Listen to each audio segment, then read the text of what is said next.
Bom dia, retomamos hoje o segundo ciclo de conferências Retomar Portugal, uma iniciativa do PPI em parceria com o JN e com a TSF.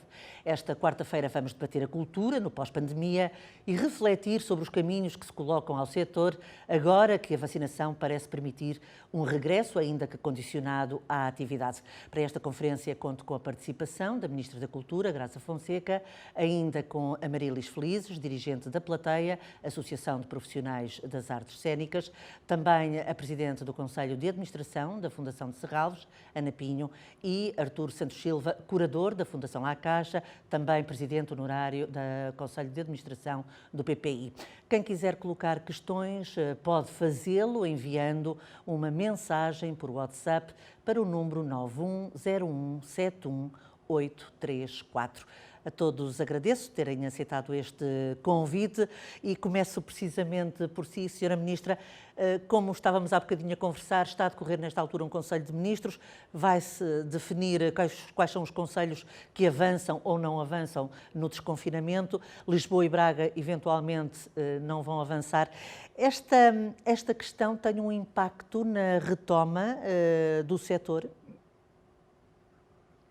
Bom dia e obrigada pelo convite. Aproveito para cumprimentar todos os que aqui estão neste debate, nesta conversa. Sim, naturalmente tem impacto, como tem sido ao longo destes últimos 14 meses. Temos tido várias fases do plano de desconfinamento, como referiu, em função do que tem sido a evolução da pandemia. E, portanto, como disse, hoje decorre um Conselho de Ministros, à mesma hora que estamos aqui a falar, e, portanto, será certamente avaliada a situação, mas, naturalmente, esperamos que aquilo que tem sido possível ao longo destes últimos meses de conseguir, que é a reabertura progressiva e com regras de segurança para todos, dos equipamentos culturais em todo o país, que naturalmente se mantenha, como é muito importante para todos e fundamentalmente para o setor da cultura. Mas eventualmente aquela abertura tão esperada dos espetáculos até à 1 da manhã, eventualmente em algumas regiões eles vão ter que aguardar um pouco mais e vão ter que fechar se calhar às 10h30. Havia essa expectativa, isto é um bocadinho uma tristeza, por assim dizer, se isto se confirmar? Todos temos que ter atenção e temos tido todos em conjunto que precisamos muito de voltar às salas de espetáculo até à 1 da manhã, mas temos que o fazer um pouco de acordo com aquilo que as condições permitem em cada território. Ao longo destes meses, como referi, progressivamente as salas, os teatros, os museus foram reabrindo e foram reabrindo com programação em todo o país. Se em alguns concelhos não avançar já, como está a referir, e foi o que hoje saiu nas notícias, naturalmente mantém-se as regras que existem. Mas eu realço que com as regras que existem também temos podido ir ao teatro, e eu, por exemplo, hoje à noite conto ir ao teatro em Lisboa, naturalmente com as regras que existirem no ponto de vista dos horários de funcionamento. Uhum. A Marilis Felizes, para si, como profissional da cultura, esta situação de alguma forma põe em xeque o ritmo da recuperação para este setor? Bom dia, aproveito também para cumprimentar todas as pessoas. Sim, naturalmente o ritmo do desconfinamento afeta-nos, não é? Este setor, em particular as artes performativas, foram dos setores da economia no geral mais afetados pela pandemia, precisamente porque o que fazemos é reunir pessoas no espaço público juntas e era isso que o bichinho não gostava, não é? Portanto, fomos um dos setores mais afetados que ainda não recuperou totalmente, não é? Nós sabemos que, por exemplo, na área da música, os grandes eventos de massas foram adiados e a pandemia assim obriga. A plateia tem optado por não contestar propriamente as regras de abertura, de fechamento, porque na verdade a nossa especialidade não é a saúde pública, são as artes performativas, mas é naturalmente que estas medidas afetam grandemente, não é? Não só as lotações, não é? Que, sendo reduzidas, põem em xeque a sustentabilidade dos projetos e elas continuam reduzidas. Obviamente os horários, não é? Nós vimos uma muito difícil retoma, por exemplo, o ano passado, a partir de setembro até dezembro, em que parecia que tudo estava a funcionar, mas na verdade não estava, não é? Com os fins de semana confinados e por aí fora. Portanto, a nossa expectativa é que uma retoma total do setor, ela só se fará no prazo de um ano ou mais, não é? Portanto, obviamente todas estas medidas afetam grandemente e nós queremos, obviamente, chamar o público aos eventos, mas também o público tem de ter essa sensação de segurança e também de liberdade para estar nos eventos. Ainda assim considera que a situação, apesar de tudo e apesar de ainda não estar, por assim dizer, normalizada, é melhor daquela que o setor viveu no ano passado, em que houve 2 confinamentos e, portanto, a situação era mais pesada. Considera e já há sinais de retoma, por assim dizer? Já consegue ver alguns sinaizinhos de retoma? A retoma é efetiva a partir do momento em que nós tivemos quase, acho que foi mais de 2 meses agora no início do ano, sem poder fazer nada, portanto, obviamente, podendo fazer, a retoma acontece automaticamente. Agora, o que nós vemos é que também, do lado dos profissionais, muita dificuldade em voltar à normal atuação, não é? Doutora Ana Pinho, como é que a Fundação Serralves viveu a pandemia? De que forma é que ela foi afetada em termos de receitas? Como é que esse processo se desenrolou? Bom dia também e muito obrigada pelo convite e cumprimento também todos os que participam no debate. Evidentemente que a Fundação de Serralves, todas as entidades foram muitíssimo afetadas pela pandemia em todos os setores, mas entidades como a Fundação de Serralves, que foram obrigadas a encerrar ao público, foram especialmente e de uma forma mais abrupta. Depois, evidentemente que, como muitas outras instituições, tivemos que colocar as pessoas em teletrabalho quando não estávamos preparados para isso, portanto, todo esse desafio, mas isso foi comum a muitos outros setores também.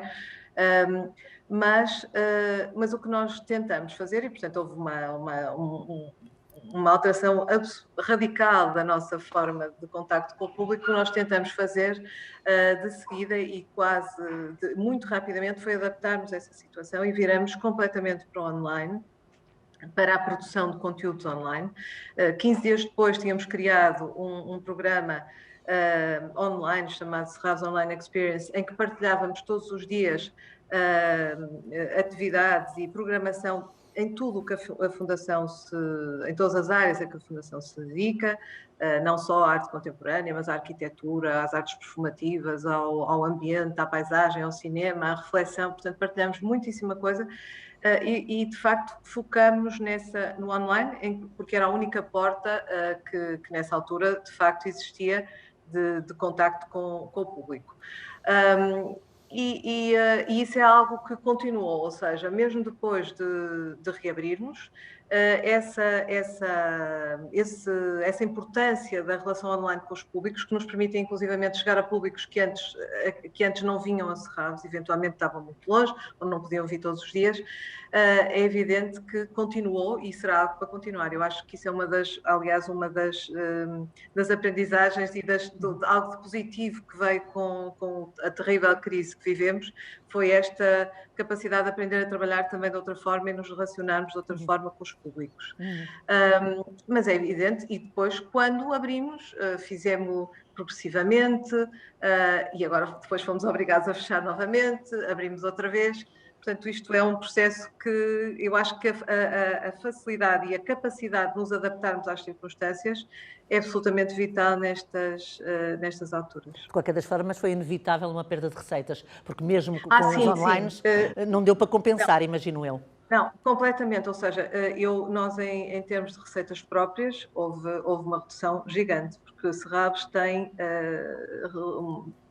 uma percentagem de receitas próprias, nomeadamente de bilheteira, por exemplo, de aluguéis. O nosso auditório é muito requisitado e isso foi completamente, não só a bilheteira, mas também os eventos, os aluguéis de espaços para terceiros que desapareceram completamente.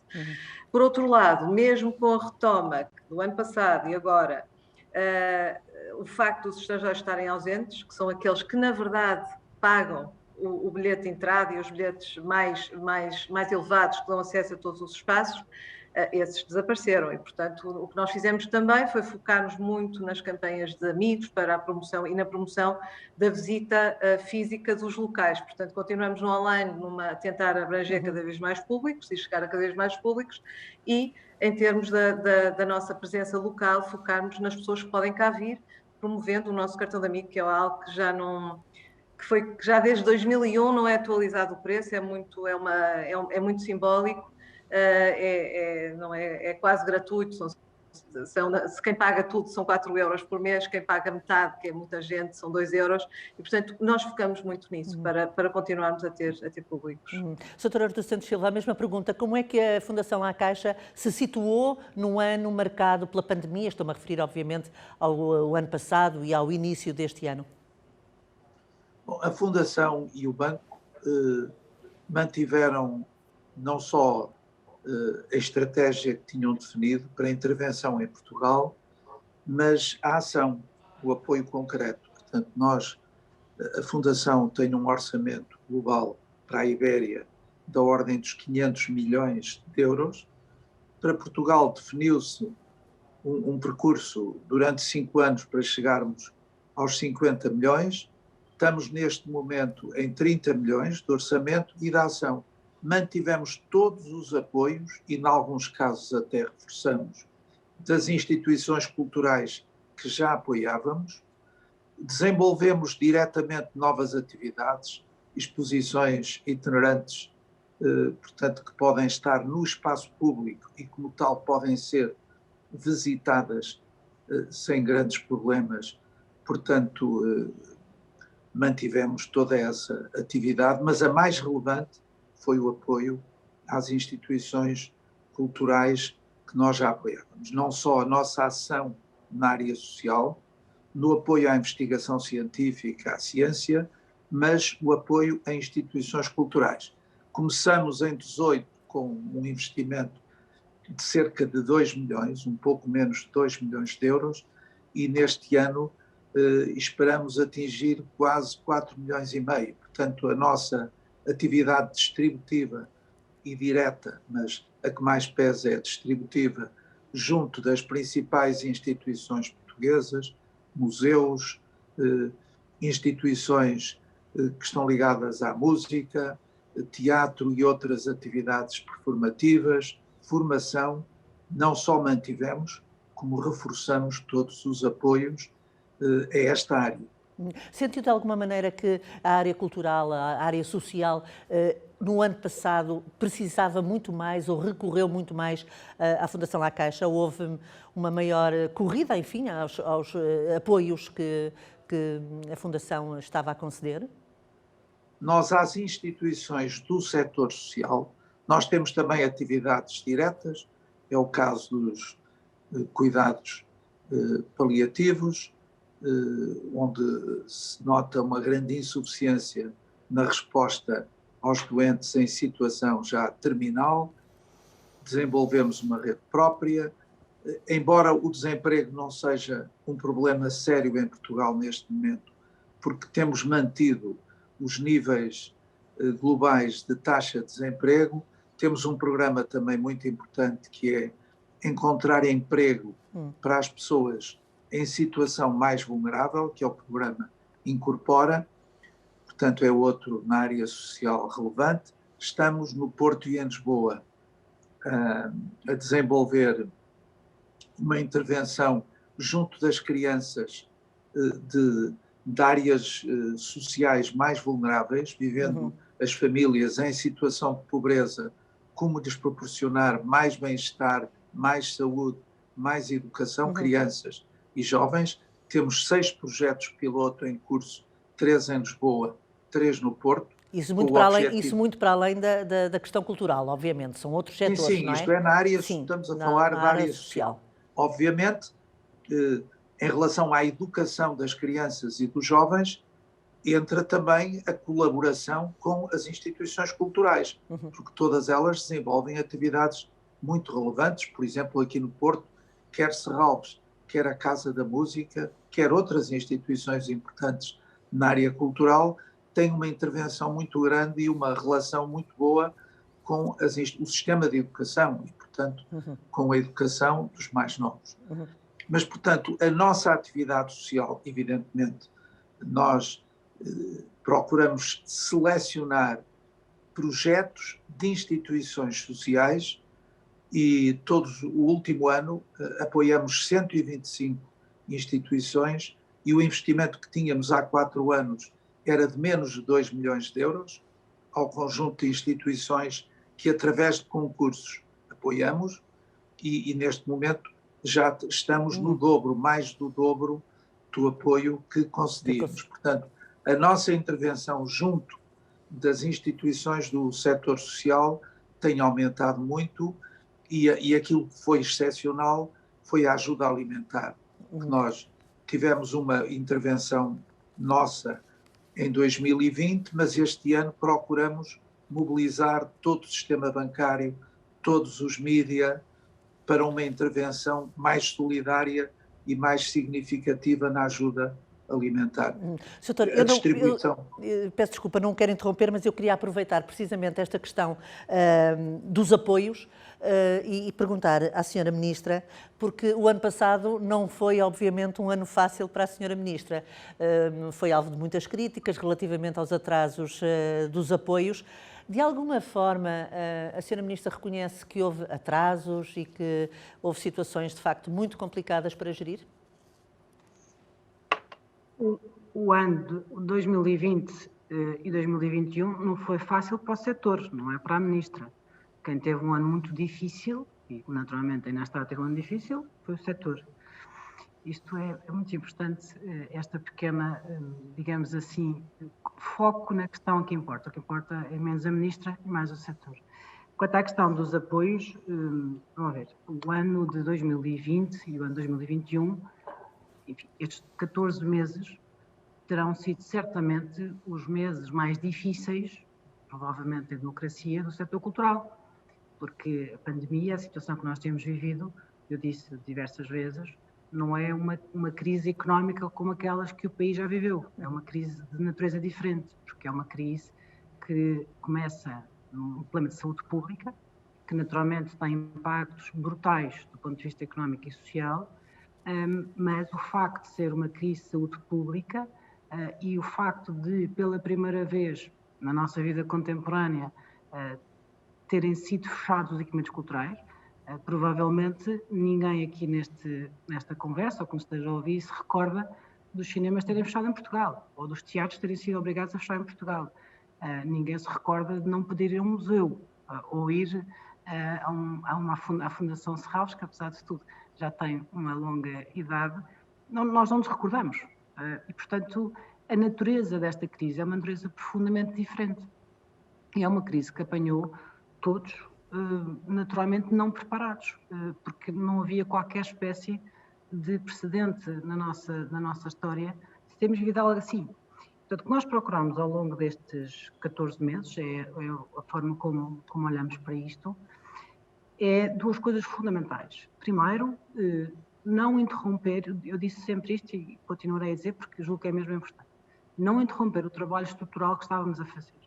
Nós tínhamos iniciado em 2019 um trabalho estrutural importante para o futuro, de preparação de diplomas importantes, que finalmente estão publicados, como o novo modelo de apoio financeiro à programação da rede de teatros e cineteatros, a revisão do modelo de apoio às artes, que promoveu alterações importantes, desde logo a possibilidade de renovações dos apoios tentados a 8 anos, portanto, ou seja, promovendo sempre uma lógica que defendemos de estabilidade e de maior estabilidade para o setor. Portanto, defendemos sempre que tínhamos que continuar o trabalho iniciado em 2019 de estruturação e de medidas mais estruturadas para o setor na sua globalidade. Naturalmente, em março de 2020, quando o trabalho decorria, tivemos que trabalhar em duas velocidades diferentes ou em dois níveis diferentes. Manter o trabalho estrutural, não o podíamos nunca interromper, mas, por outro lado, ter medidas de urgência para um tempo muito curto e de intervenção rápida. E ao longo destes 12 meses, olhando para o global, No que diz respeito às medidas de apoio ao setor, foram colocados cerca de 250 milhões de euros de apoio ao setor. Eu dou um exemplo para as pessoas perceberem do ponto de vista do que isso significa. Há pouco a Marilis falava da questão mais da área das artes performativas. Nós decidimos que todas as entidades que não tiveram apoio no âmbito dos concursos em 2020, por exemplo, no teatro, na dança, nas artes visuais, que estavam sem apoio financeiro, foi decidido dar apoio financeiro para 2021 e 2022. Ou seja, o que isso significou foi que houve centenas de entidades artísticas que naturalmente estavam numa situação ainda mais vulnerável que muitas outras, naturalmente tiveram a capacidade de 2021 e a expectativa de, até ao final de 2022, conseguir prosseguir o seu trabalho com o apoio que se decidiu dar.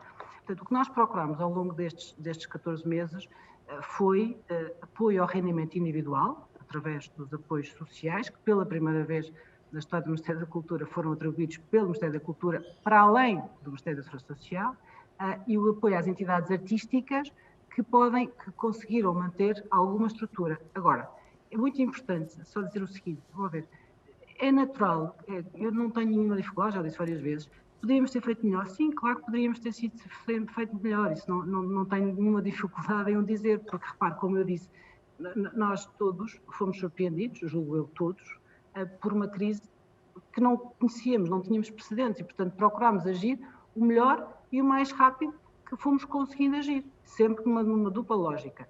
Apoio ao rendimento individual e apoio às entidades artísticas em todo o país, para que também conseguissem manter a sua estrutura em funcionamento. Eu gostava até de colocar agora, pegando nestas palavras e alargar a todos os convidados esta pergunta. Independentemente disso, o setor em si, até antes da pandemia, era um setor muito particular, porque é um setor em que eu não sei se há um número exato ou se se sabe já quantos trabalhadores este setor emprega. Eu penso que ainda não está bem definido. E penso também... Aos dados do INE. Então, quantos são ao todo? 130 mil. 130 mil. Pronto. E esse é o definitivo? Sim, esse é o definitivo ou poderá haver aí umas oscilações, porque às vezes nem tudo está contabilizado, não é? Mas é o que temos. De acordo com o INE, 130 mil. Pronto. Para além disso, 130 mil trabalhadores em que grande parte está numa situação que veio-se, no fundo, acabou...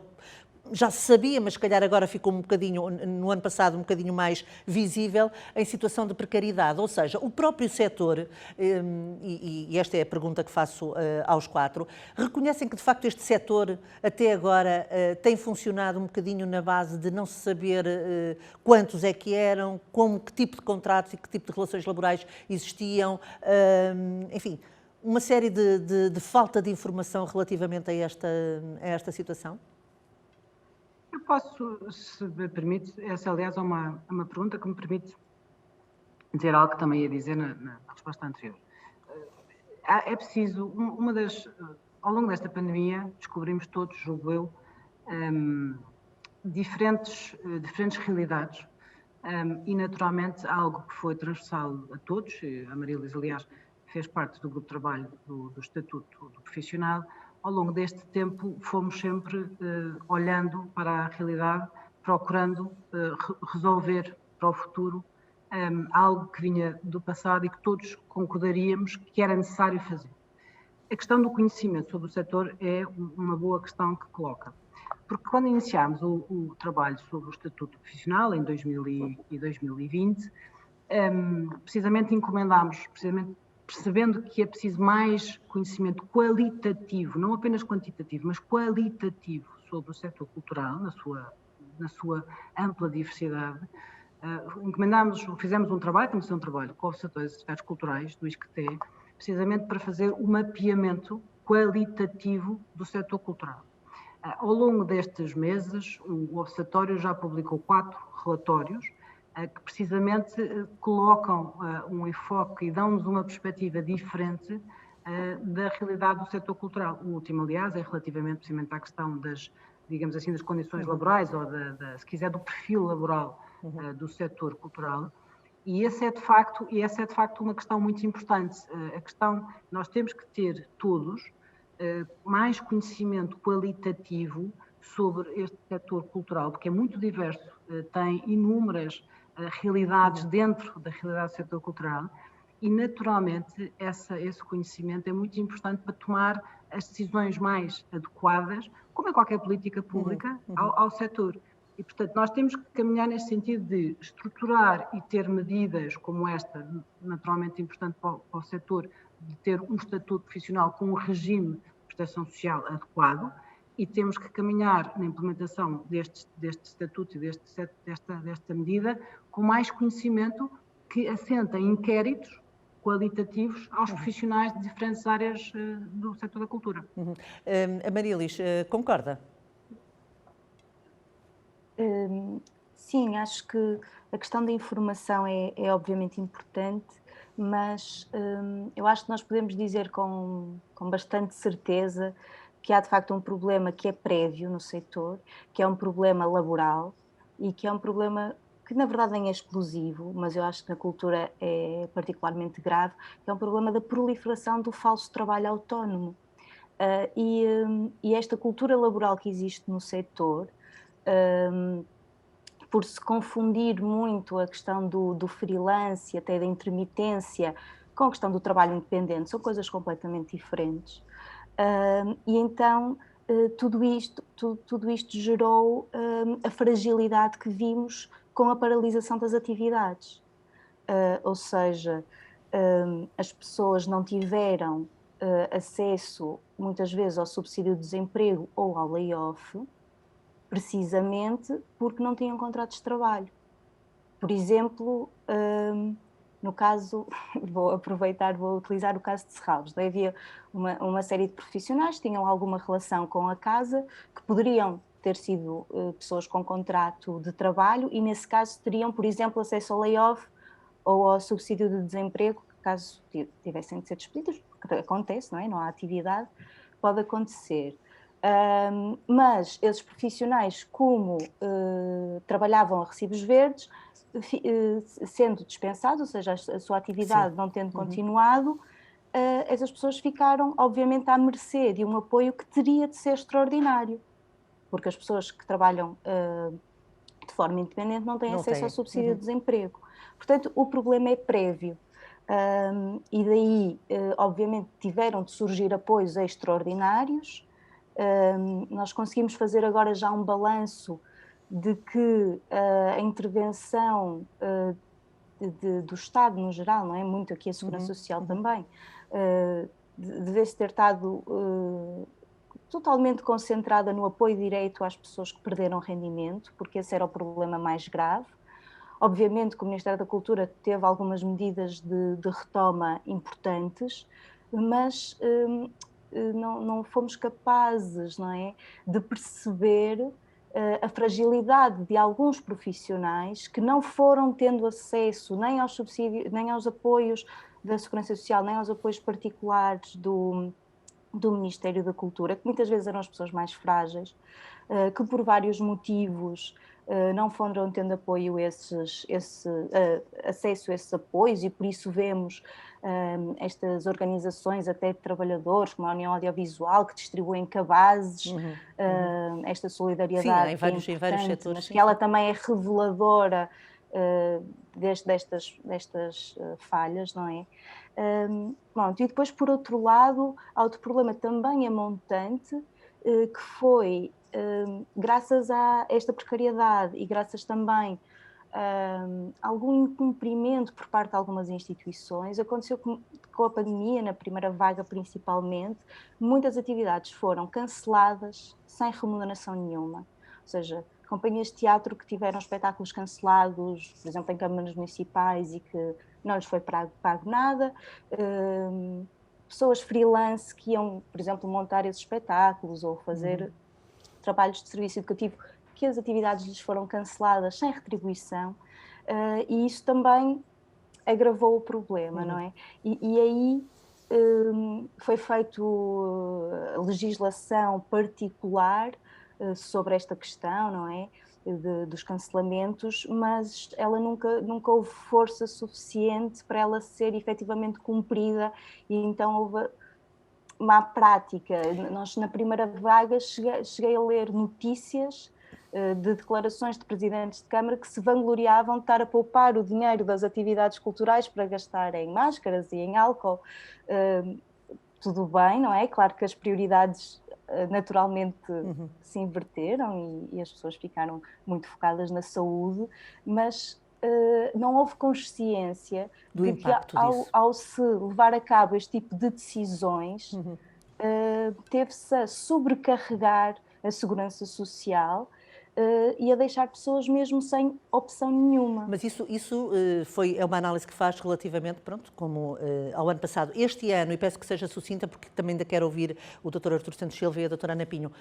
Apesar de tudo, com as medidas que o Governo tem vindo a tomar, considera que a situação tem tendência a melhorar? Está mais otimista ou o setor ainda tem muitas dúvidas? Nós temos um problema que é, nós não estamos a ver, apesar da nossa associação, outras associações, até o sindicato, dizermos com muita clareza que o problema é a proliferação do falso trabalho autónomo, e nós temos de pensar que isto não é apenas uma questão de direitos laborais pelos direitos laborais. Um trabalhador da cultura, da área artística, da área técnica, da área da produção, que tenha boas condições de trabalho, vai trabalhar melhor. E nós estamos a falar muitas vezes de instituições financiadas pelo Estado, quer as companhias mais independentes, quer as grandes fundações, e nós queremos que trabalhem bem. E os trabalhadores são a unidade celular das instituições, ou seja, não há futuro para a cultura com instituições culturais que não tenham garantidas boas condições de trabalho por quem faz as instituições, porque quem faz as instituições são os trabalhadores. Mas considera que se está a dar passos nesse sentido, nomeadamente até em termos de proteção social? O que nós vemos, por exemplo, com a discussão do Estatuto, que nós achamos que ainda vai a tempo de ser melhorado, não é? Está agora em consulta pública. O que nós vimos foi que não há o reconhecimento ainda de que este é o ponto fulcral a combater. Ou seja, nós chegamos a ler no preâmbulo do Estatuto uma análise de que a maioria dos trabalhadores do setor são trabalhadores independentes. Acho que o termo que se usa é com autonomia jurídica. E nós não concordamos dessa análise. Portanto, há aqui um problema de base, não é? Tem a ver com legislação laboral, mas tem a ver, sobretudo, com a forma como se entende, valorização dos trabalhadores. E, por exemplo, os inquéritos do Observatório das Atividades Culturais de que a Sra. Ministra estava a falar, eles revelam níveis de rendimentos baixíssimos. E nós que trabalhamos no setor sabemos, e isso tem a ver com desregulação laboral, não é? Porque se nós não temos um contrato, nós não trabalhamos apenas 8 horas por dia, nós não temos, por exemplo, o salário mínimo é algo que tem a ver com o contrato de trabalho, não é? Portanto, nós sabemos que há muitas pessoas a trabalhar abaixo do salário mínimo no nosso setor.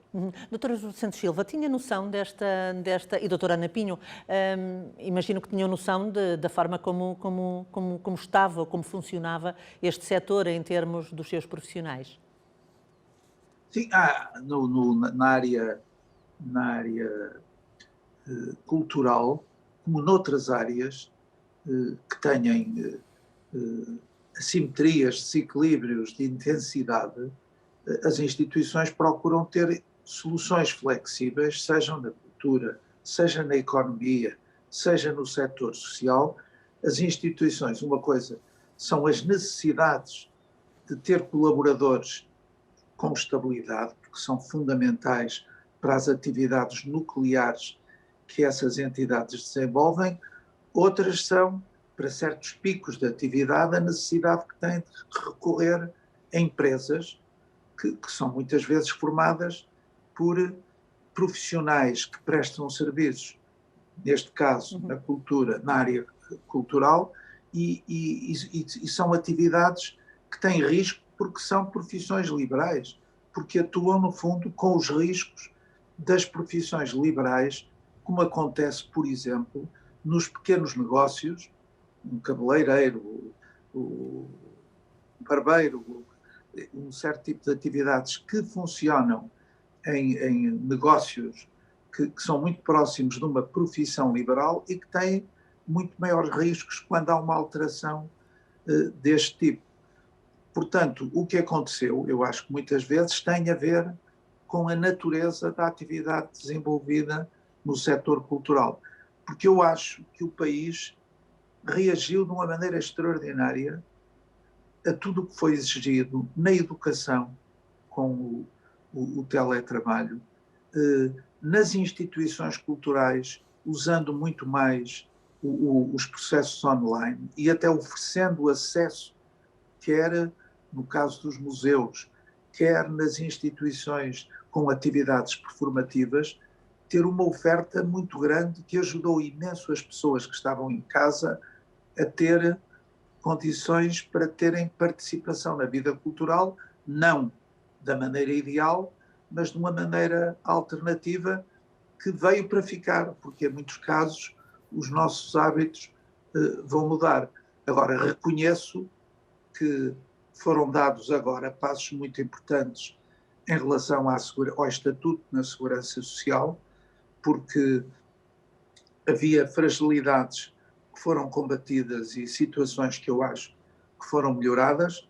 O Estatuto do Profissional está em discussão, portanto é alguma coisa que me foi ainda agora referido, quer pela senhora Ministra, quer por uma das outras pessoas convidadas para este debate e que acabamos de ouvir, de que há alguma coisa com certeza nesse Estatuto a melhorar, mas é um progresso grande haver um estatuto para os profissionais da área cultural que os proteja mais.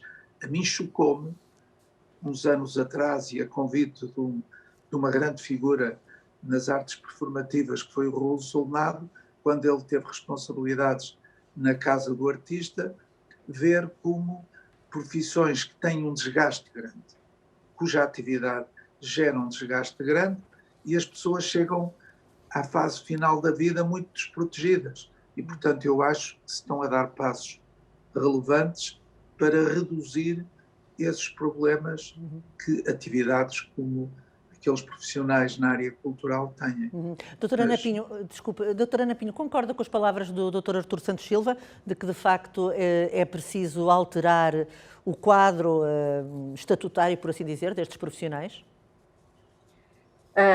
Concordo, e é evidente que a natureza, como foi referido, a natureza de muitas das atividades que são desenvolvidas só é compatível com uma prestação de serviços, seja por empresas, seja por pessoas em nome individual. Há uma grande flexibilidade na procura de algumas atividades e que não é possível resolver com um contrato de trabalho a tempo parcial, quer dizer, depois isso julgo que é muito difícil. De qualquer forma, esta é uma situação que funciona assim, não só em Portugal, e na generalidade o caso Cerrados e de algumas outras questões é muito falado, mas acontece exatamente em todos os museus e instituições culturais, não só em Portugal, mas no mundo inteiro. E se assim é, e se assim foi durante décadas, é porque realmente esse é um modelo que de facto permite responder da parte das instituições e da parte dos profissionais, que fazem muitas coisas diferentes, na maior parte dos casos, e precisam também de flexibilidade para o fazerem. E de poderem, de facto, porque com um contrato a tempo parcial não permite que as pessoas não digam que não vêm trabalhar no dia X ou Y ou Z, portanto, podem ter, é um pouco complicado.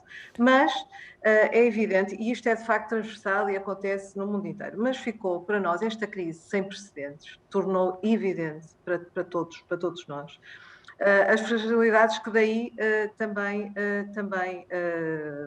decorrem e, portanto, é absolutamente fundamental, e como disse a senhora Ministra, é fundamental melhorar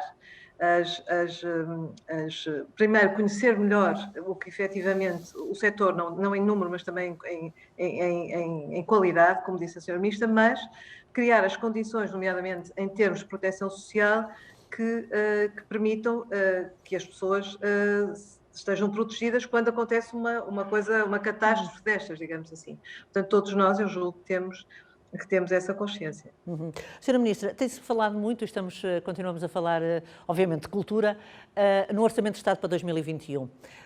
Eu penso, segundo, se não estou enganada, que em termos de Orçamento de Estado para 2021 há uma dotação de 564 milhões reservados à cultura, retirando a RTP, fica-se com 313 milhões. Isto representa, obviamente, um aumento face a 2020, mas de qualquer das formas, em termos de despesa, este valor representa apenas 0,21% da despesa total da Administração Central.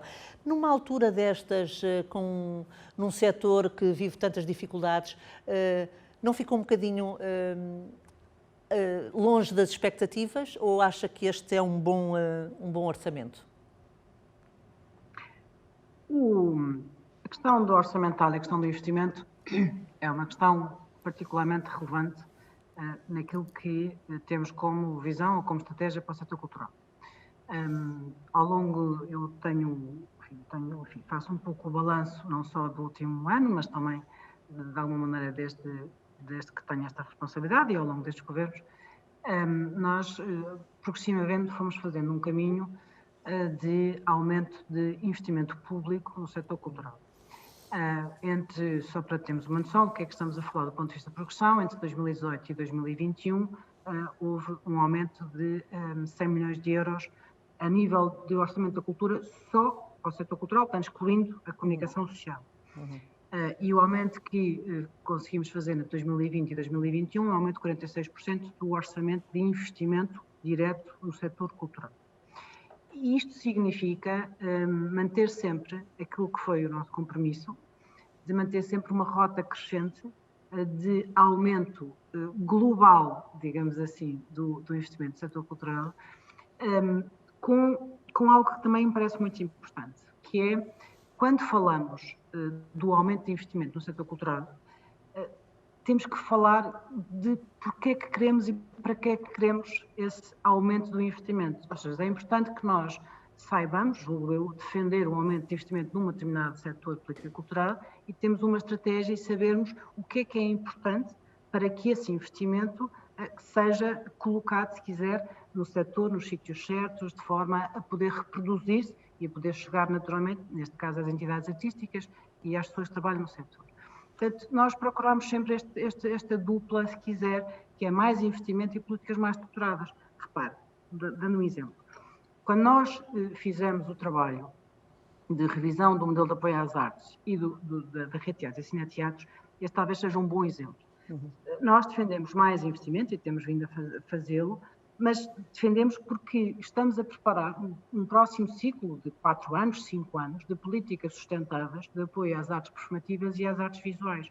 Sabendo nós que, por exemplo, temos a rede de teatros em todo o país, com um apoio financeiro que nunca existiu no passado, e estamos a falar de equipamentos municipais. É importante que as pessoas percebam, a rede de teatros e cineteatros no país é composta por equipamentos que são dos municípios, são geridos pelos municípios.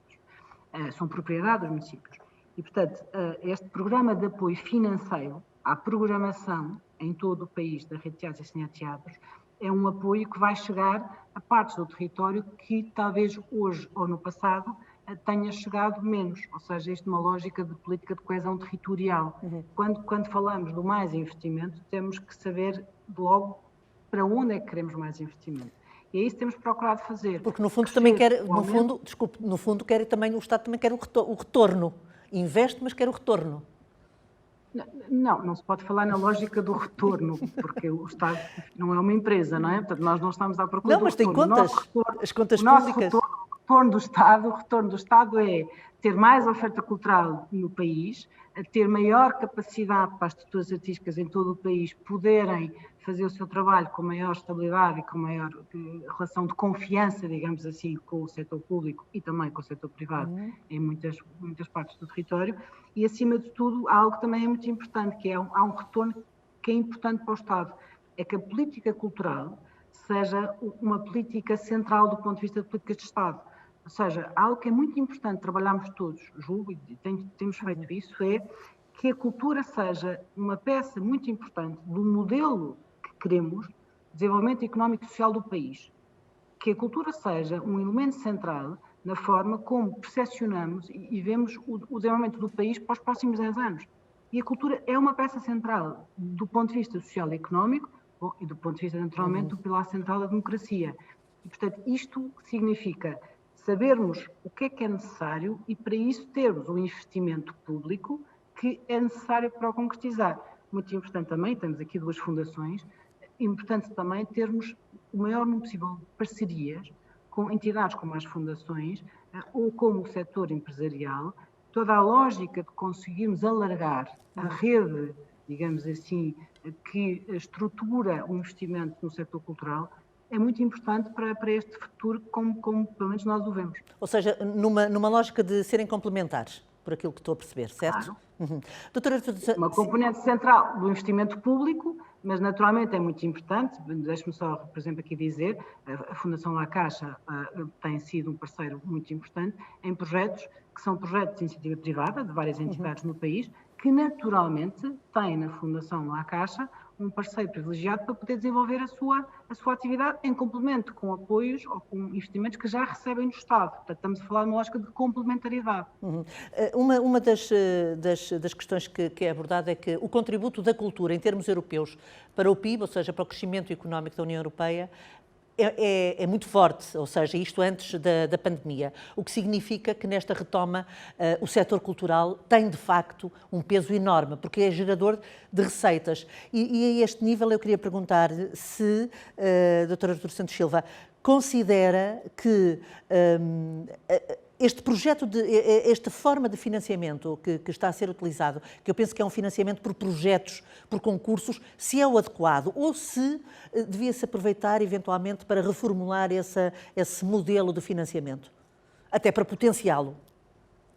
Quando falei em concursos, há pouco falei na área social, portanto, no apoio que damos a projetos que vão ter impacto.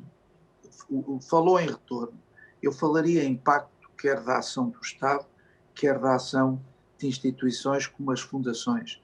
O que fazem, que impacto vai ter na sociedade?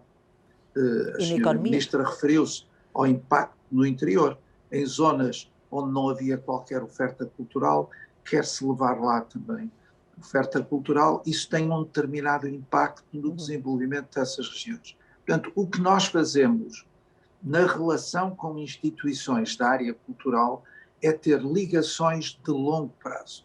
Portanto, 3, 5 anos são horizontes mínimos e, portanto, nós apoiamos os programas de atividade de instituições que os apresentam, que os discutem connosco, mas com uma grande estabilidade, porque entendemos que o apoio que damos a instituições culturais é um apoio com que elas tenham que contar. Nós, para concedermos esse apoio, temos que ter condições para medir qual é o impacto. Quantos visitantes vêm aos museus, quantas pessoas das escolas beneficiam na sua educação da intervenção de instituições culturais, quantos séniores são mantidos ativos porque podem participar de atividades culturais, quer na visita a museus, quer assistindo a atividades performativas. Portanto, nós temos que medir o impacto dos apoios que damos na sociedade. Mas isso não é um problema de lucro e prejuízo, é um problema qual é o impacto na sociedade. Mas o setor tem que fazer as suas contas, não é? Imagino eu, porque não é só o impacto social, há um impacto económico. Nós só apoiamos instituições sustentáveis, porque não é possível, não é desejável estar a manter uma relação de longo prazo com instituições que a meio desse prazo que se definiu param, porque não são sustentáveis. Portanto, tudo isso tem que ser medido e vemos com muita satisfação, sobretudo nos apoios mais relevantes que concedemos, uma grande preocupação das instituições culturais, como é o caso de Serralves, ou como é o caso, por exemplo, da Casa da Música, terem planeamentos estratégicos, planos, orçamentos, contas e apresentação de tudo aquilo que tem a ver com a sustentabilidade das instituições. Agora, o impacto na sociedade é o que tem que ser medido e é o que temos que ver. Eu já tenho aqui duas perguntas, uma pergunta, aliás, de um espectador. Antes disso, só queria ir, e peço para ser sucinta, doutora Ana Pinho, esta questão do financiamento de Serralves, a situação de Serralves em termos financeiros antes da pandemia era uma boa fundação, lá está, eu digo em termos de retorno ou em termos de impacto económico, ou seja, a cultura, e acredita que da forma que está a ser gerida pode gerar riqueza para o país e neste sentido alavancar a recuperação de Portugal? Eu peço desculpa porque eu saí durante uns minutos, mas já voltei, não ouvi muito bem, não ouvi o que se passou entretanto, mas respondendo à sua pergunta.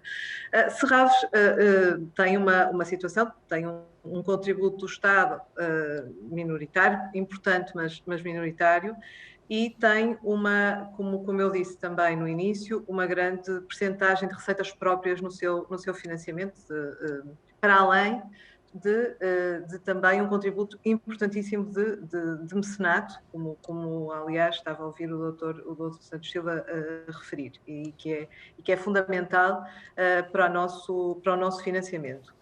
Mas de facto é uma instituição que funciona sempre nesta pressão, porque não tem anualmente, como acontece com outras instituições, a grande maioria do seu financiamento assegurado.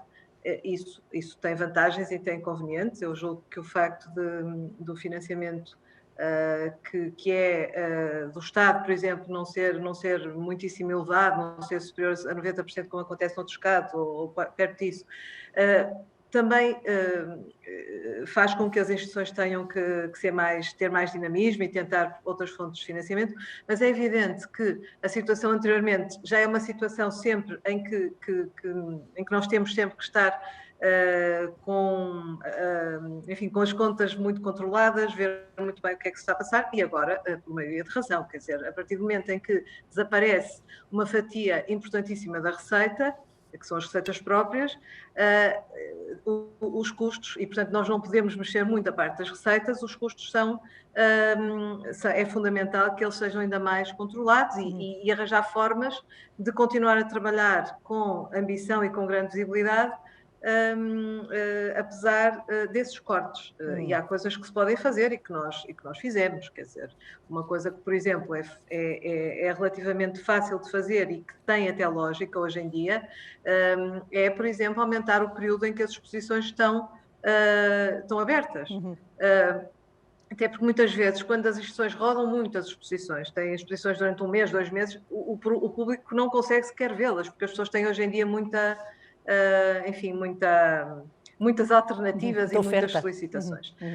Mas é uma situação complicada e espero que as instituições como Serralves e outras possam também beneficiar dos fundos que vêm e que possam, evidentemente, ter um papel absolutamente complementar a outras estruturas que foram referidas pela senhora Ministra, outras redes. Serralves faz, nomeadamente, um trabalho muito grande por todo o país. Nós, ainda o ano passado, com cerca de 30 a 35 municípios em cada ano, em que organizamos exposições e outras atividades, mas mesmo no ano passado, apesar da pandemia, mesmo essas, nós conseguimos realizar 22 exposições fora de portas, e as exposições não são só exposições, têm programas associados, conversas, conferências, visitas, portanto é uma atividade que é feita não só aqui, mas por todo o país e também no estrangeiro, em exposições que levamos fora de Portugal. Marilis, perante aquilo que está a ouvir, considera que este financiamento chega? Já se percebeu que não chega a todos os agentes culturais, eles têm que ser sustentáveis. Acha ainda assim que fica muita gente de fora, muitas instituições de fora? E por outro lado, pergunto-lhe e peço que seja resumida, se também não acha que o setor sofre um pouco do mal da subsidiodependência? Eu vou ser sucinta, mas vou pedir para voltar um pouco ao assunto anterior para responder e para assinalar que ficou nítido de que esta questão do problema laboral no setor não está ainda a ser encarado de frente, ou que de facto há estas posições diferentes ainda. Só explicar que há, obviamente, profissionais liberais dentro desta área, desde logo os autores, um cenógrafo com um ateliê, etc. Mas dos 130 mil que nós estávamos a falar, não estamos a falar da maioria. Nós temos, por exemplo, agora ainda o caso de um técnico da Casa da Música, que foi agora integrado na Fundação, que trabalhava regularmente, era funcionário da Casa da Música desde a inauguração da instituição, e nós sabemos que a flexibilização também não é... A flexibilidade ela é totalmente possível com o contrato de trabalho.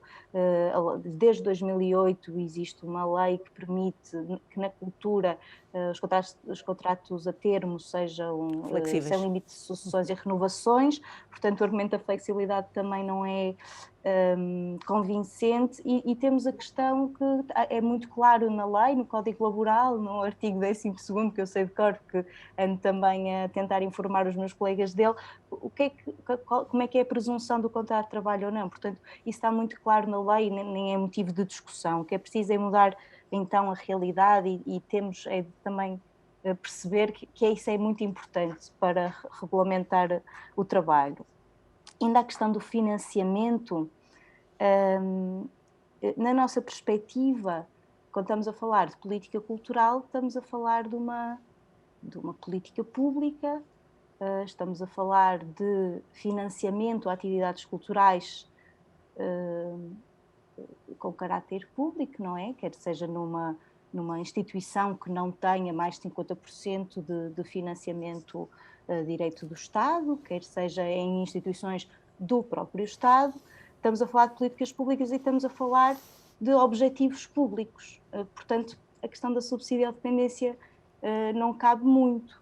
Isso, para mim não faz sentido, se estamos a falar de política pública, falar de subsidiodependência, porque o que o Estado faz é financiar atividades culturais.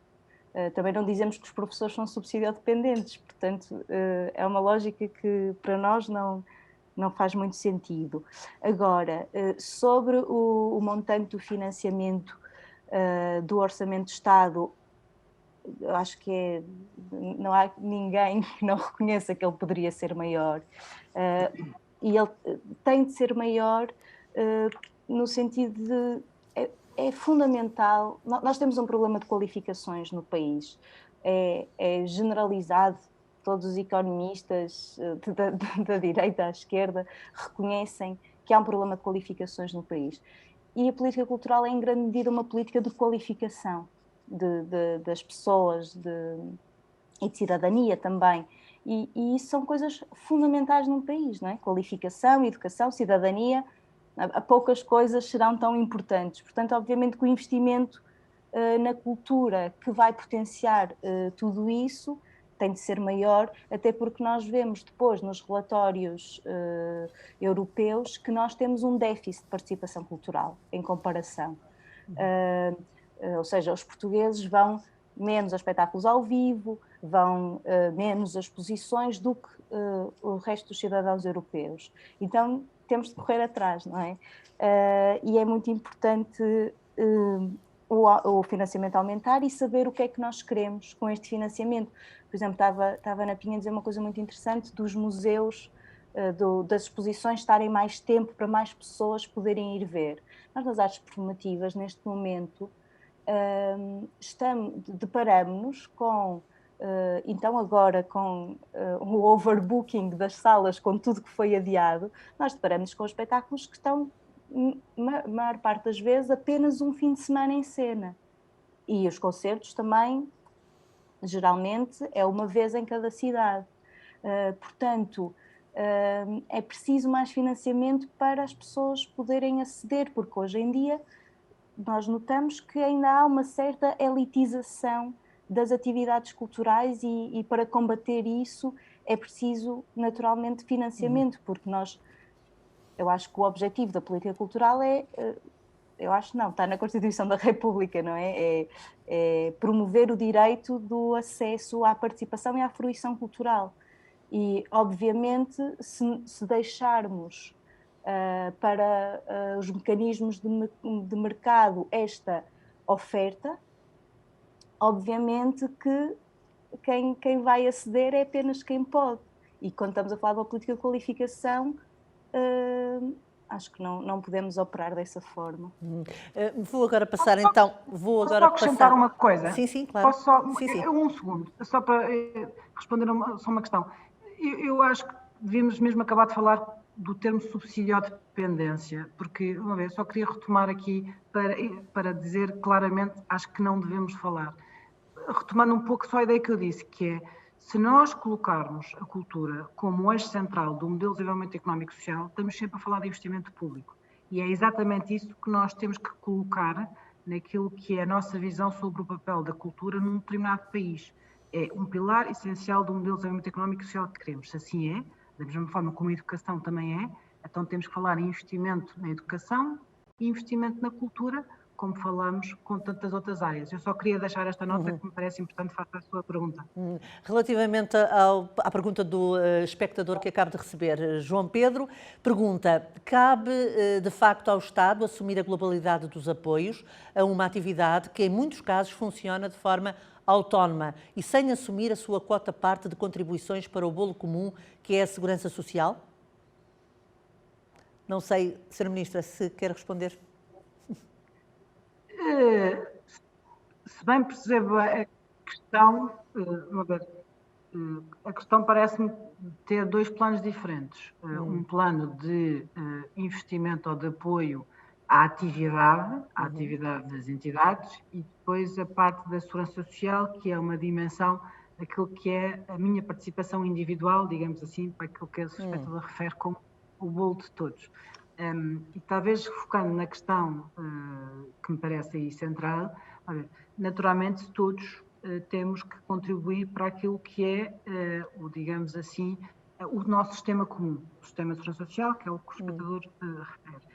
E é exatamente nesse sentido que a discussão pública que neste momento corre sobre o estatuto do profissional e o trabalho que fizemos ao longo neste momento já há quase um ano, é precisamente na dimensão de determinar que os profissionais de um setor que tem uma natureza muito particular, que aquilo que contribuem tem como retorno um nível de proteção social que hoje não têm.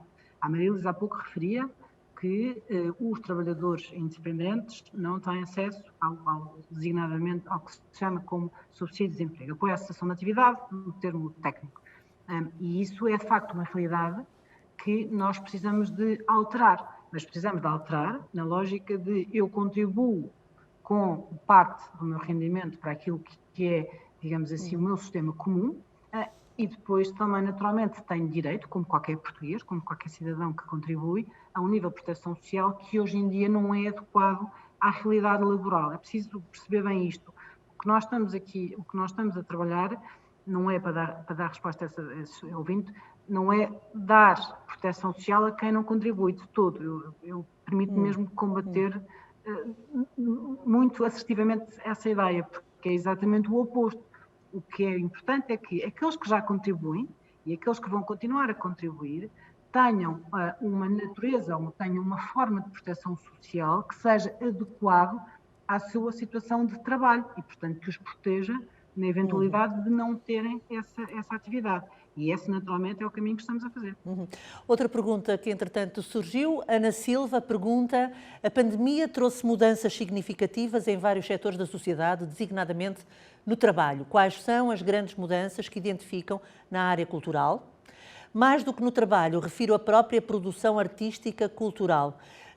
Sra. Ministra, dirijo-lhe a primeira parte relativamente à questão do trabalho e, se calhar, a Marilis a segunda parte das mudanças em termos de produção artística e cultural.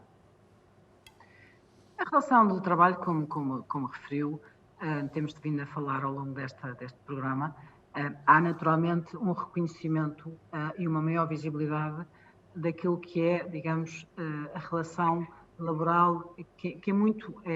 Fala-se muito, tem-se falado muito no espaço público do intermitente. Nós temos procurado falar mais da descontinuidade do trabalho. É a realidade sociológica, se quisermos, do trabalho cultural, em muitas áreas, é a realidade da descontinuidade. Portanto, não tem a mesma continuidade que muitos setores. Provavelmente a cultura será talvez o setor que tem mais especificidades naquilo que é as condições de trabalho pela própria natureza do trabalho artístico. Isto não tem a ver com os vínculos, tem a ver com a forma como eu desempenho uma determinada atividade. Intermitente, por assim dizer.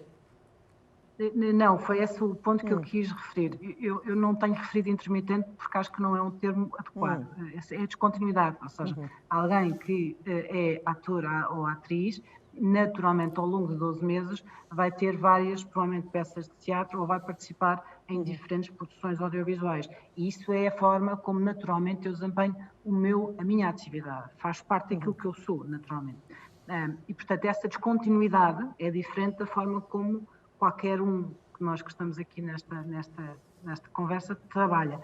E, portanto, essa é a forma como nós a pandemia tornou tudo mais visível, não só a grande instabilidade e precariedade, como referiu a Marilis, mas também tornou mais visível e mais evidente aos olhos de todos esta natureza da descontinuidade que se calhar nós não pensamos quando alguém que nos possa estar a ouvir vê um ator ou uma atriz numa determinada produção de televisão ou no teatro, se calhar não pensa conscientemente, porque naturalmente não se desafia a si próprio a pensar, que já viu aquela pessoa no mês anterior numa outra peça, e portanto isso significa a tal descontinuidade. E é exatamente para essa realidade que temos que trabalhar para ter um estatuto, não só do ponto de vista da regulação do trabalho, mas também da proteção social. E isso, julgo eu, na minha perspectiva, foi algo que, com esta pandemia, ao se tornar muito mais visível e muito mais evidente, de alguma forma, força-nos, julgo eu sinto isso como responsabilidade, a não deixar passar este momento, mais uma vez, sem resolver esta questão que tem demasiados anos em Portugal para resolver. E este é o momento para resolver agora. Em relação ao Estatuto, eu penso que ele está em consulta pública até 17 de junho. Portanto, ainda pode receber contributos, por assim dizer. Amarilis, relativamente às alterações provocadas pela pandemia na produção artística e cultural, teve impacto? Houve mudanças? Sim, com certeza. Em primeiro lugar, a própria crise fez com que o trabalho parasse. É importante saber que, obviamente, há estruturas e trabalhadores e artistas que conseguiram continuar a trabalhar, mas há outras pessoas que simplesmente não conseguiram continuar a trabalhar. Portanto, em primeiro lugar, há uma paralisação do trabalho.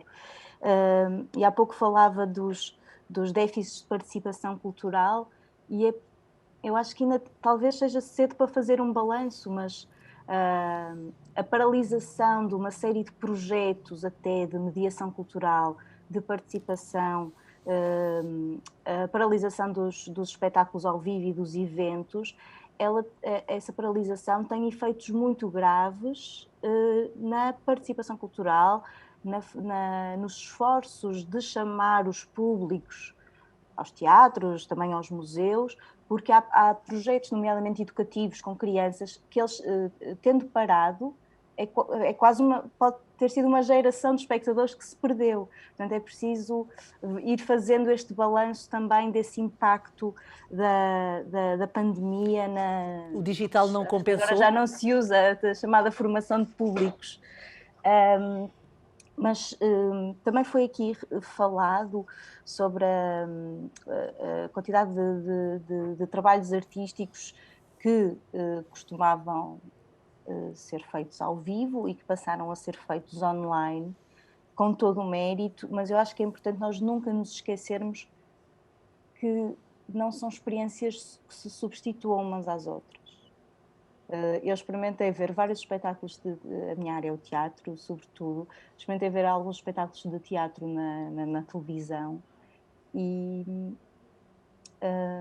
muitas vezes nem sequer é possível, porque por isso é que a diversidade da oferta cultural e o investimento público por causa disso também é fundamental, porque é completamente diferente a concentração que eu preciso para ver uma série da Netflix, por exemplo, e a concentração que eu preciso para ver alguns espetáculos de teatro que são muito mais complexos, muitas vezes, muito mais interessantes também, e obviamente que não tendo a experiência da sala de espetáculos, muitas vezes não se pode sequer comparar, e muitas vezes eu pensei que mais valia se calhar esperar um bocadinho.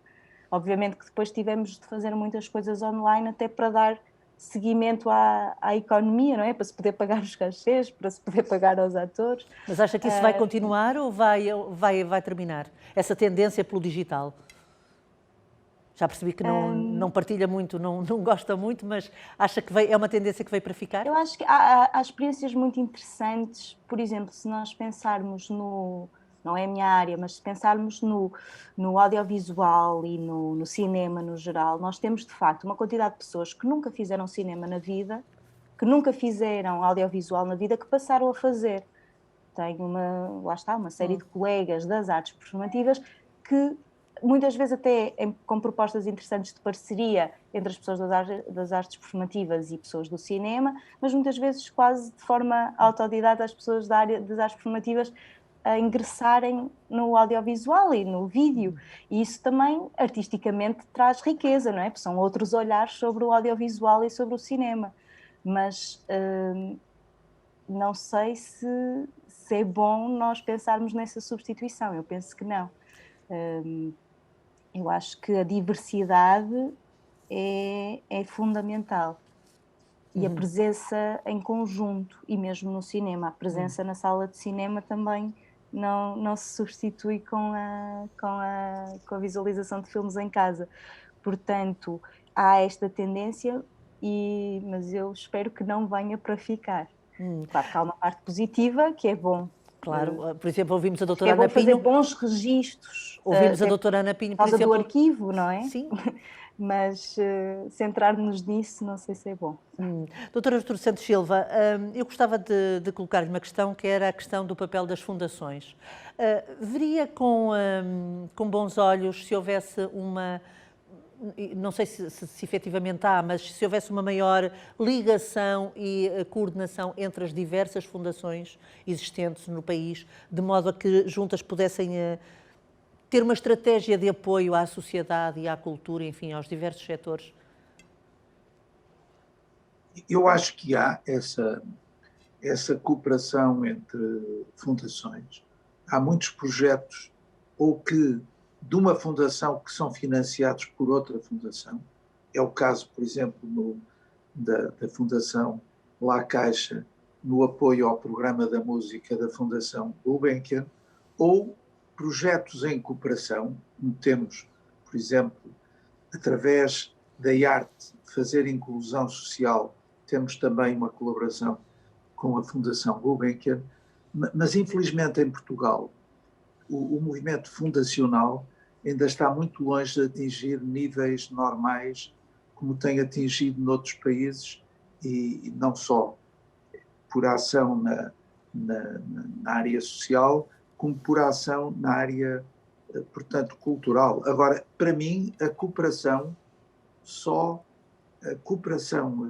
conseguida só vai dar mais eficácia aos apoios. Portanto, não temos dúvidas nenhumas. Em Espanha, a Fundação La Caixa tem 8 centros de atividade cultural. Tem 8 em todo o território, tem 8 Caixa Fórum, onde se desenvolvem atividades diretas, onde se desenvolvem conferências, onde há atividades performativas, além de atividades museológicas, de exposições. Cá em Portugal, nós defendemos que não devíamos ter esse tipo de solução e de termos uma grande colaboração com outras instituições. Num caso são associações, noutro caso são fundações, noutro caso são museus do Estado, noutro caso são museus de iniciativa do poder local. E, portanto, nós temos uma colaboração estreitíssima com fundações que têm atividades diretas ou com fundações que têm atividades mais genéricas. E tal como na ciência, na educação superior, é muito importante a colaboração entre cientistas, ou entre académicos nas suas atividades centrais, também na área cultural, mais massa crítica, mais dimensão, permite ir mais longe. E a colaboração é muito importante. E vê com bons olhos a sugestão da Sra. Ministra de tornar complementares a ação do Estado e das fundações? Isso existe. A Sra. Ministra diz, e tem toda a razão, e existe essa colaboração. Eu acho que nós temos dois casos, são dois casos que eu conheço desde a origem, em que há um apoio importante na infraestrutura que o Estado proporcionou. O caso de Serralves, o Estado comprou um terreno onde a Fundação se instalou e que tinha uma casa com características arquitetónicas únicas. A Casa da Música, o Estado tinha um equipamento e tinha uma orquestra que financiava totalmente. E o que se conseguiu, através de fundações que foram criadas e que tiveram parcerias do Estado, do poder local e de empresas, assegurar uma solução público-privado muito virtuosa, porque o Estado viu reduzidos, no caso de Serralves, viu nascer uma instituição que tem um papel único no nosso país e que é um exemplo, que é um caso de estudo a nível europeu. No caso da Casa da Música, o Estado reduziu a metade os encargos que tinha com duas estruturas que estavam nas suas mãos e, transformando-as numa fundação, conseguiu isso. E há um diálogo estreitíssimo, num caso e noutro, com o Estado e com as entidades que se associaram a estes projetos, e eu acho que isso é um caminho que deve ser tentado e desenvolvido, que infelizmente não foi possível noutros pontos do país, nomeadamente em Lisboa, conseguir casos destes, mas eu espero que se venham a conseguir, porque serão soluções que vão alavancar a capacidade de intervenção do país.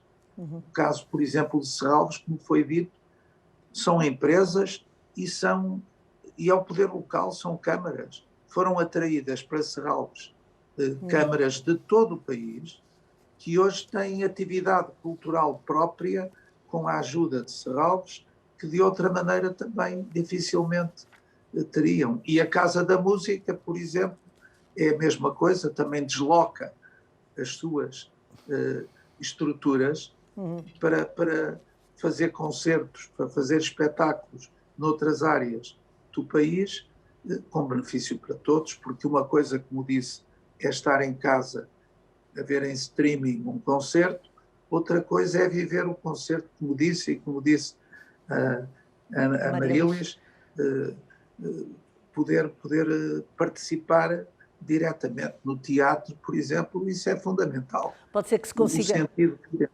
O sentido que temos de estar a participar num espetáculo é até muito diferente do cinema, porque no teatro nós sentimos parte mais do que no cinema.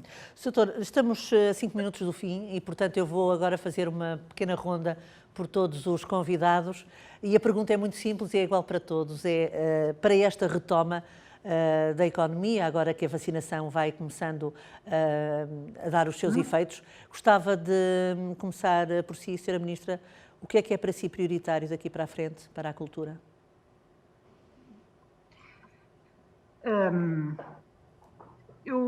Deixe-me só, já agora estamos a acabar, só para agradecer este debate, porque acho mesmo importante que possamos debater o futuro, neste caso, mas também o presente do setor da cultura, e é mesmo importante do ponto de vista daquilo que perspectivamos para o futuro, da relevância da cultura como eixo central da vida em Portugal.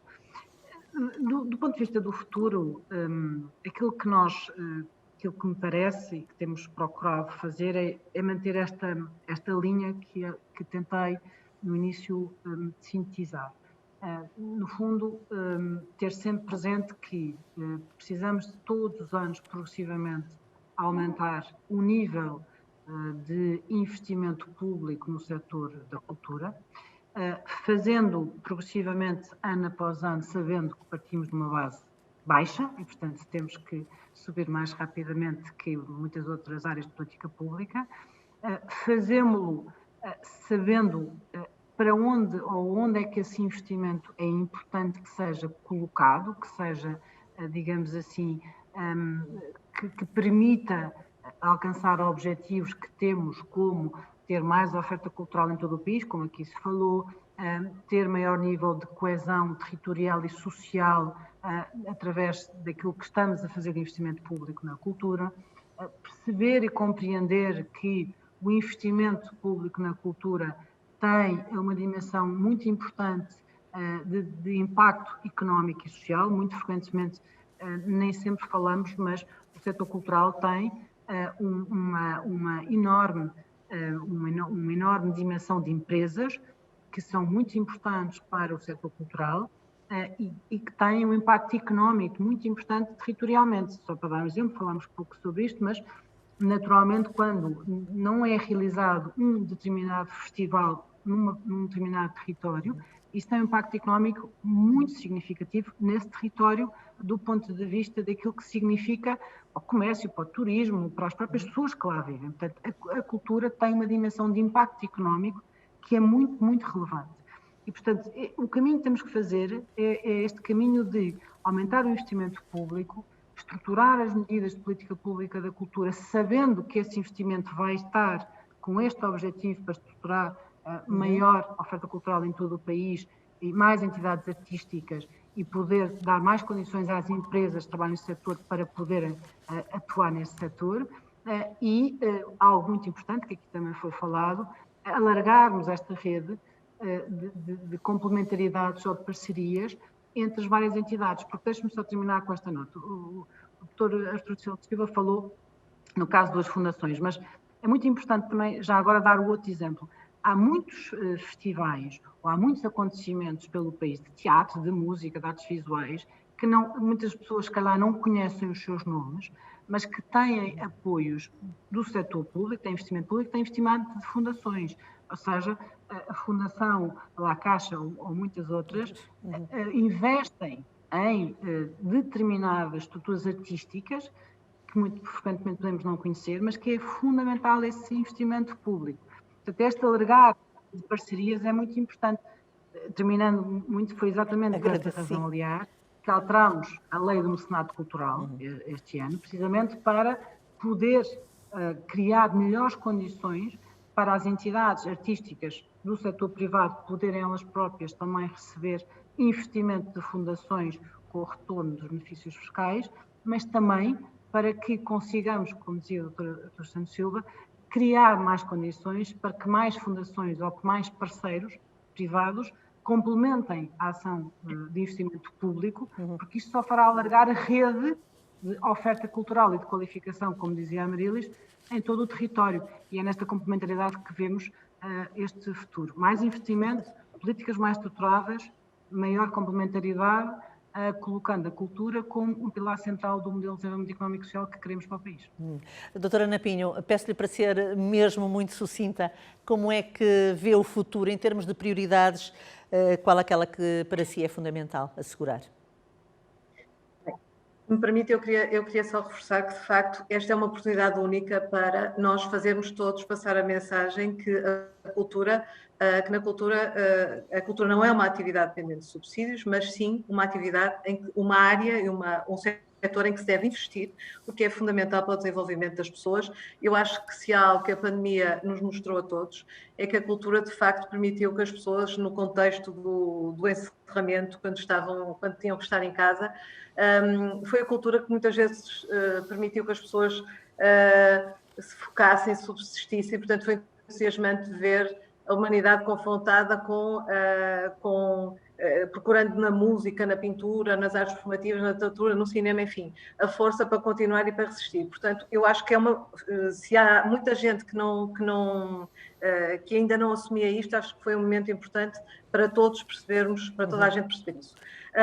Considero, de facto, que é fundamental que este apoio, que os apoios do Estado continuem, sejam reforçados, e nomeadamente em relação às fundações, por exemplo, é um facto, como referiu o Dr. dos Santos Silva, que as fundações, e por exemplo no caso de Serralves, multiplica por muito o dinheiro que o Estado aqui coloca, indo buscar a privados o dinheiro para ajudar no serviço público que desempenha. A lei do mecenato foi alterada, eu julgo que em relação ao mecenato de particulares ainda há caminhos para se fazer melhor e para se chegar ao nível de outros países, nomeadamente os Estados Unidos, tem uma lei do mecenato bastante atrativa relativa a particulares. Só mesmo para terminar, eu concordo completamente com a Marília em que o online é uma solução transitória, aquela que é possível quando não se pode fazer de outra maneira, mas temos todos que tentar logo que possível fazer espetáculos nos locais. Nós aqui, Serralves também tem muitas, não só exposições, mas muita atividade em termos de serviços de artes performativas, e muitas vezes o que fizemos foi usar o espaço do parque, porque também temos essa possibilidade para o fazer. No entanto, julgo que no futuro nós temos que estar atentos. A questão do online não é só importante em termos de programação. Eu acho que vai ser fundamental estarmos sempre atentos, nomeadamente as instituições, por exemplo, mas outras, enfim, todas as estruturas. É muito importante a experiência do visitante. Portanto, o online é importante para isso e o digital é importante para isso, porque julgo que, ao contrário do que se passou nos últimos anos, no futuro não é só importante os projetos, a programação que está disponível, mas toda a chegada do visitante, a forma como se podem comprar bilhetes, como se pode estar em espaços bem desenhados para que não haja concentração de pessoas, enfim, tudo isso é importante e temos todos que estar muito atentos a isso e ver o que é que podemos fazer para melhorar o nosso posicionamento nessa área. A Maria Liz Felizes vai ter que... Então agora é que vai ter que resumir mesmo, porque já estamos a queimar o tempo. O que é que gostaria ou ambicionava para o futuro? Queria agradecer muito o convite e felicitar este debate. Acho que foi muito interessante. Eu vou eleger como prioridade, porque ainda estamos a sofrer muito, com licença, desculpa, ainda estamos a sofrer muito com as consequências da pandemia. Eu acho que é prioritário olhar e valorizar o trabalho e dar boas condições de trabalho e condições legais, não é? Cumprir a lei do trabalho neste setor, porque não há razão nenhuma para não ser cumprida a lei neste setor. Isso vai ser fundamental para melhorar as condições da própria produção artística e cultural. Quanto às políticas públicas, eu acho que é muito importante definir objetivos, definir estratégias, tanto a nível nacional como a nível local. Vê-se que há muita discricionariedade nas políticas. Nós já fizemos o balanço de que as medidas, por exemplo, do plano de recuperação serem tão focadas nas obras, não é? Na construção civil, mais na construção civil do que na cultura. Obviamente que é importante valorizar o património, mas achamos que é importante, já estamos na hora de superar a política do betão na cultura, temos de encher os equipamentos culturais de gente e de atividade. Portanto, acho que definir objetivos, definir estratégias e depois, obviamente, elas só vão ser possíveis se houver um maior investimento público, que ele tem de continuar a crescer e tem de crescer muito mais, porque neste momento não há, de facto, uma política cultural popular de acesso generalizado e tem de passar a haver. Dr. Artur Santos Silva, para terminar, rapidamente. Muito bem. Primeiro, acho muito importante o trabalho que tem sido feito pela senhora Ministra de aumentar o esforço do Estado na cultura, mas não podemos estar convencidos que isso pode acelerar. Temos que ter um programa há 4, 5 anos para ver se atingimos os valores médios da União Europeia, que são ligeiramente acima de 1% do PIB. E nós estamos em 0,6% do PIB. Mas não é possível fazer isso de um ano para o outro, porque nós continuamos com importantes e condicionantes restrições financeiras. Em segundo lugar, acho fundamental atrair mais filantropia, mais parceiros privados para o fomento da cultura e, como disse a Sra. Doutora Ana Pinho, se houve progressos importantes no que respeita à fiscalidade do mecenato de empresas, penso que é preciso sermos muito mais arrojados na atração de financiamento de pessoas físicas. E muitos dos grandes mecenas nos Estados Unidos são pessoas, não são empresas, são pessoas, porque há um regime fiscal muito favorável. Era isso que também era necessário que se conseguisse em Portugal para atrair não só mais empresas para o mecenato, como mais pessoas para uma ação solidária que é fundamental para a promoção da cultura e para o progresso da sociedade. E chegamos ao fim desta primeira conferência do ciclo Retomar Portugal. A todos agradeço terem aceitado o convite para debater a cultura. A próxima conferência terá como tema a educação. Boa tarde. Boa tarde e obrigado. Obrigada.